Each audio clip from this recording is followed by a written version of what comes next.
மக்களே, நான் உங்கள் ஜப்பார் பாய். நீங்கள் பார்த்துட்டு இருக்கிறது ஃபுட் ஏரியா தமிழ். இப்போ நம்ம என்ன செய்ய போகிறோம்னு பார்த்தீங்கன்னா, முந்திரி பக்கோடா செய்ய போகிறோம். இந்த முந்திரி பக்கோடா நம்மளுடைய UAE பிரான்ச்சஸ்லாம் கிடைக்கும்.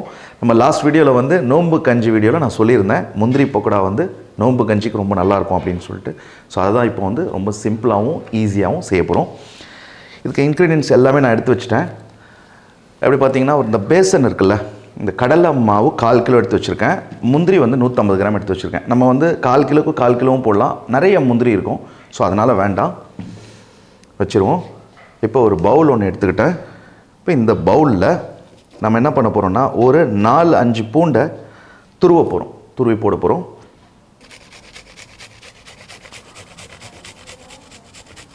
நாலு பல்லு பூண்டு, சரிங்களா,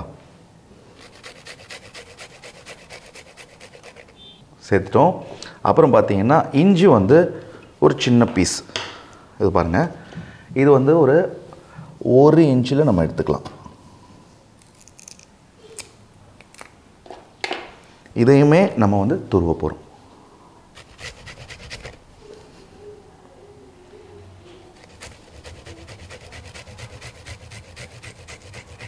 சேர்த்துட்டோம். அடுத்தது பச்சை மிளகாய் பொடிசாக நறுக்கி போடணும். கருவேப்பிலையும் பொடிசாக நறுக்கி போடணும். இதை ஓரமாக வச்சிடுறேன். ஒன்று துருவி போடணும், இல்லைன்னா ரொம்ப சின்னதாக சாப் பண்ணி போடணும், சரிங்களா? ஓகே. பச்சை மிளகாய் பார்த்தீங்கன்னா பொடிசாக நறுக்கணும். எவ்வளோ மெலிசாக நீங்கள் நறுக்க முடியுதோ அவ்வளோ மெலிசாக நறுக்கிக்கோங்க.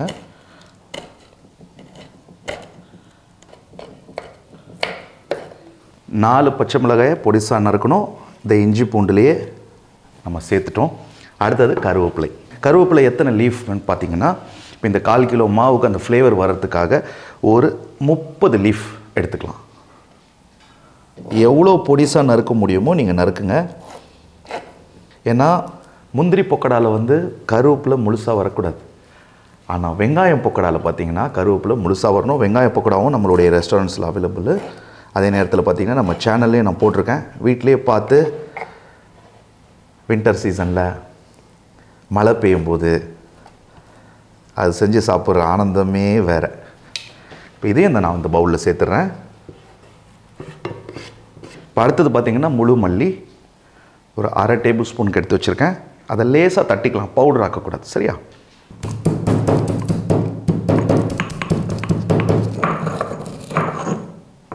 ரெடி.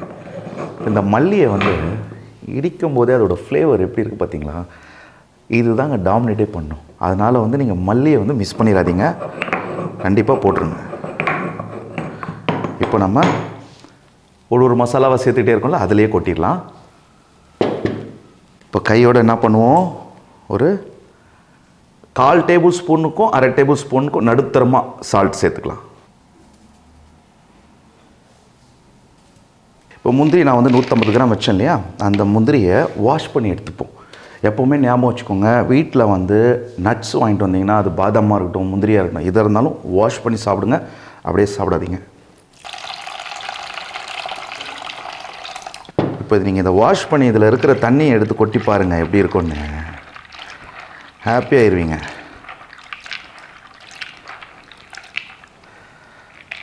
இப்போ வாஷ் பண்ணதை நம்ம என்ன பண்ணுவோன்னா, மேக்ஸிமம் எவ்வளோ முடியுமோ தண்ணியை குறைச்சிட்டு இதில் சேர்ப்போம். நல்லா தண்ணியை உதற விட்டுக்கோங்க. இப்போ கருவேப்பிலையும் சரி, இஞ்சி பூண்டு அப்புறம் பச்சை மிளகாய் போட்டோம், எல்லாமே வந்து வாட்டர் கண்டென்ட் உள்ள ஒரு இன்க்ரீடியன்ஸுங்க. ஸோ நம்ம தண்ணி இப்போ சேர்க்கக்கூடாது. முந்திரி வேறு வாஷ் பண்ணோமா, அதுலேயும் கொஞ்சம் தண்ணி இருக்கும். இப்போ நம்ம என்ன பண்ணுவோன்னா, இது எல்லாத்தையும் ஒரு மிக்ஸ் கொடுத்துப்போம். ஃபஸ்ட்டு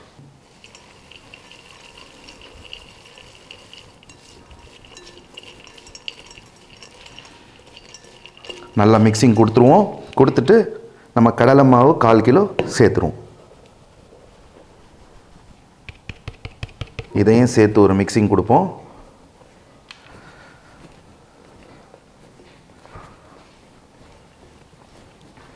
இப்போ இந்த நேரத்தில் கொஞ்சம் தண்ணி போட்டு தொளிச்சிக்கலாம். இதை பாருங்கள், கையில் எடுத்துக்கோங்க.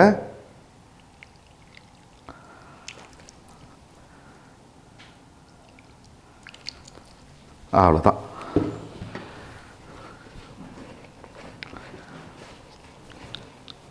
இப்போ தண்ணி பார்த்தீங்கன்னா நான் 2 கை தொளித்தேன், பத்தலை, மறுபடியும் கொஞ்சம் தொளிக்கிறேன். தண்ணி அதிகமாக ஆக்கிட்டோம்னா என்ன ஆகும்னு பார்த்தீங்கன்னா, நம்ம நினைக்கிற அந்த பக்கோடாவோட அந்த பக்குவத்துக்கு வராது, டேஸ்ட்டும் மாறும்.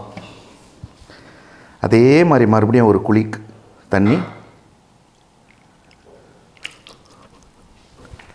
இப்போ கரெக்டாக இருக்கும். டாடா, அவ்வளோதான். இதே தான். இது பார்த்திங்களா, இது என்ன பக்குவத்தில் இருக்குது பார்த்திங்களா? இப்படி தான் இருக்கணும். இப்போ பார்த்திங்கன்னா இது வந்து மிக்ஸ் பண்ணி வச்சிடணும், இந்த மசாலா ஊறணும் அப்படிலாம் கிடையாது. உடனே ஃப்ரை பண்ணிடலாம். இது எல்லாத்தையும் எடுத்துகிட்டு நம்ம அடுப்பை பற்ற வச்சு வறுத்து சாப்பிட ஆரம்பிச்சிடுவோம். அடுப்பை பற்ற வைக்கிறோம். ஒரு கடாய். ஆயிலை பொறுத்த வரைக்கும் பார்த்திங்கன்னா நம்ம வந்து அந்த பக்கோடா நம்ம எவ்வளோ வறுத்து எடுக்க போகிறோமோ அந்த அளவுக்கு அது முழுகணும். நம்மளுடைய பக்கோடா முழுகணும். அந்த அளவுக்கு ஆயில் போடணும். நீங்கள் உங்கள்கிட்ட இருக்கிற பாத்திரத்தை பார்த்து நீங்கள் கணிச்சிக்கலாம். இப்போ பார்த்திங்கன்னா நீங்கள் யூஸ் பண்ணுற கடாய் வந்து இதோட சின்னதாக இருக்கலாம். அப்போ அதில் வந்து ஒரு 150 கிராம் 200 எண்ணெயே போதும். நான் இப்போ வச்சுருக்கிற கடாய் பெருசு, அதனால் நான் ஒரு 300 கிராம் ஆயிலை ஊற்றிருக்கேன். ஆயிலோடைய சூடாகிற தன்மை எப்படி இருக்கணும் அப்படின்னா, ரொம்பவும் வந்து கொதிச்சிடக்கூடாது, அதே நேரத்தில் சில்லுன்னு இருக்கக்கூடாது. ஒரு நார்மலான டெம்பரேச்சரில் இருக்கும்போது தான் நம்ம அந்த பக்கோடாவை போடணும். சரியா? டெம்பரேச்சர் எவ்வளோ அப்படின்னு பார்த்தீங்கன்னா ஒரு 160 டிகிரியில் இருக்கலாம். சின்ன பீஸ் போட்டு பார்க்கலாம் எப்படி இருக்குன்னு ஆயிலு. பாருங்கள். ஸோ இந்த மாதிரி இருக்கணும். நிறைய பபுள்ஸ் வரக்கூடாது. இப்போ வறுத்து எடுக்கிறதுக்கு இந்த மாதிரி ஒரு ஜல்லடை வச்சுக்கோங்க. சாம்பிள் நம்ம செக் பண்ணிட்டோம். இதை வந்து ஷேப்பாக போடக்கூடாது. உருண்டையாக போட்டோன்னா அது ஒரு மாதிரி போண்டா மாதிரி தெரியும். அன்ஷேப்பாக போடணும். இப்போ இந்த மாவை நீங்கள் பார்த்தீங்கன்னா அது பாருங்கள் எப்படி இருக்குது. நான் மிக்ஸ் பண்ண இதிலே வந்து பாருங்கள் அன்ஷேப்பாக வந்துருக்கு பாருங்கள் இது. சரியா? அப்படியே எடுத்து நம்ம போடலாம். ரொம்ப சின்னதாக இருக்கிறத கொஞ்சம் பிடிச்சி போடலாம். பாருங்கள்.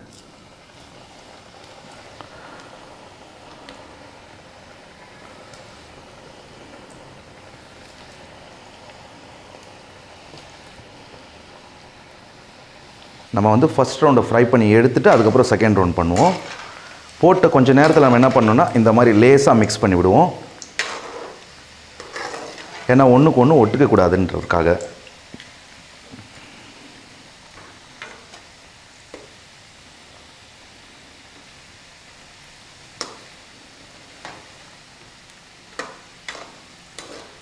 பார்த்திங்கன்னா இந்த மாதிரி கலர் வரும்போது நம்ம எத்தணும்.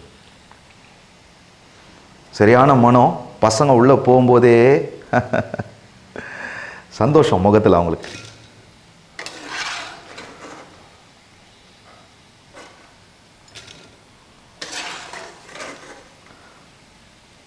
ஸோ இந்த மாதிரி அன்ஷேப்பாக வரணும். ஒரு பீஸ் ஒரு ஷேப்பில் இருக்கணும். நம்ம ஆயிலில் போடும்போது உண்டையாக நல்லா டைட்டாக பிடிச்சோன்னா வெயிட் ஆகிடும். இது அது நம்ம வந்து கடிக்கும்போது பல்லே வலிக்கும், அந்த மாதிரி இருக்கும். அதனால் இது எப்படின்னா சும்மா இவரை வலிக்காத மாதிரி இப்படி பாருங்க, இந்த மாதிரி ரொம்ப போட்டு அழுத்தக்கூடாது. எப்படி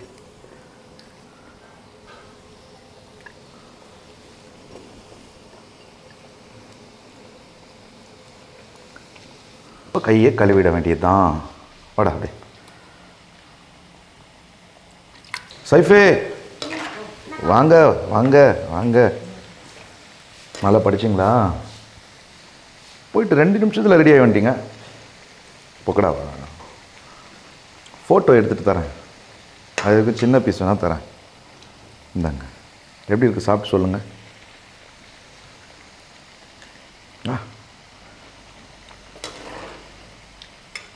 சூப்பராக இருக்கு. எத்தனை பீஸ் வேணும்? போதுமா? ஃபோட்டோ எடுத்துட்டு அப்படியே தட்டே கொடுத்துட்றேன் உங்களுக்கு. நீங்களே சாப்பிடுங்க எல்லாமே. ஓகேவா? இது என்ன பக்கோடாப்பா இது? சிக்கன் பக்கோடாவா? நான்வெஜ் தான் நான் வாழ்க்கையிலேயே. இதில் என்ன வருது சாப்பிடும்போது? அதில் முந்திரி இல்லையோ? இது வருங்க. என்ன பக்கோடா இப்போ அதுக்கு பேர்? எதாலும் சிக்கனு பிரியாணி இதே தான். இல்லை ஒரு பிளேட் எடுத்துருவாங்க, போட்டு ஃபோட்டோ எடுத்துடலாம். பார்த்தீங்கன்னா அப்படியே பேச்சிலேயே இந்த பக்கோடாவும் ரெடி. நம்ம வந்து அடுப்பை அணைச்சிருவோம், எடுத்துருவோம்.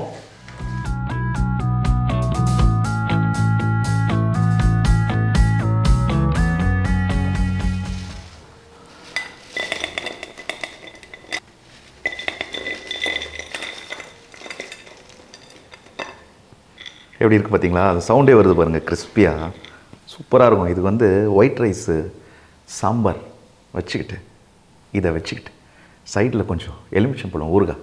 ஆஹா, எப்படி தெரியுமா இருக்கும். ஆனாலும் நோன்பு கஞ்சிக்கு சூப்பராக இருக்கும். நீங்கள் வந்து நோன்பு கஞ்சிக்கு ட்ரை பண்ணி பாருங்கள். இந்த மாதிரி ஸ்நாக்ஸ் வந்து நிறையா நம்மளுடைய சேனலில் அப்லோட் பண்ணியிருக்கேன். ஸோ இதுக்கப்புறமும் வந்து இந்த ரமதான் மாதத்தில் நிறைய ஸ்நாக்ஸ்லாம் வந்து நான் போட போகிறேன். நீங்கள் பாருங்கள், பார்த்துட்டு ட்ரை பண்ணிவிட்டு எப்படி அவுட்புட் வந்ததுன்னு எனக்கு கமெண்ட் பண்ணுங்கள். அதே நேரத்தில் பார்த்தீங்கன்னா நம்மளுடைய ரெஸ்டாரண்ட்டில் எல்லா ரெஸ்டாரண்ட்ஸ்லேயும் யுஏஇயில் காம்போ தரும். நோன்பு கஞ்சி, அது கூட டேட்ஸ், தண்ணி, ஜூஸ், பிரியாணி, சிக்கன் காம்போவும் இருக்குது, மட்டனும் இருக்குது, பிரியாணி 65. ஸோ இது ஒரு காம்போவாக கொடுத்துட்ருக்கோம். ரொம்ப ரீசனபுளான ப்ரைஸில் நீங்கள் கால் பண்ணி கேட்டலாம். எல்லா ரெஸ்டாரண்ட்ஸோட காண்டாக்ட் நம்பரும் நான் டிஸ்கிரிப்ஷனில் கொடுத்துட்றேன். தமிழ்நாட்டில் வந்து நம்ம வந்து நிறைய கல்யாண ஆர்டர்ஸ்லாம் எடுத்து செஞ்சிட்ருக்கோம். நம்ம மேனேஜர் நம்பரும் நான் டிஸ்கிரிப்ஷனில் அண்ட் ஸ்க்ரீனில் கொடுத்துட்றேன். காண்டாக்ட் பண்ணி உங்கள் வீட்டில் ஏதாவது ஃபங்க்ஷன்னா நீங்கள் ஆர்டர் தாராளமாக கொடுக்கலாம்.